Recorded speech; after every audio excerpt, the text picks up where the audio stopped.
সমাজটা কোনখানে যাচ্ছে ভাই। সকাল থেকে শুয়ে শুয়ে একটা নিউজ দেখছি, মহারাষ্ট্রের সিম্বাজিনগরে একটা 15 বছরের ছেলে আইফোন কিনবে বলে এত তার জেদ, সে চলে গেছে পাহাড়ে সুইসাইড করতে। সে তো মরলই, সাথে সাথে বাপ মা দুটোকে নিয়েই মরলো।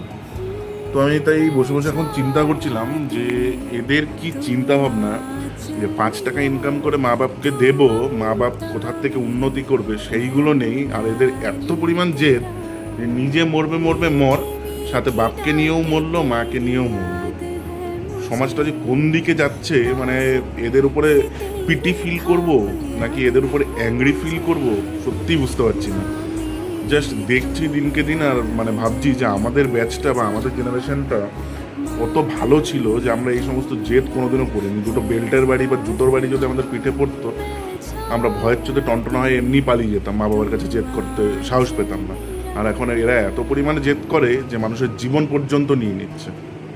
এগুলো খুব ভাবার বিষয়।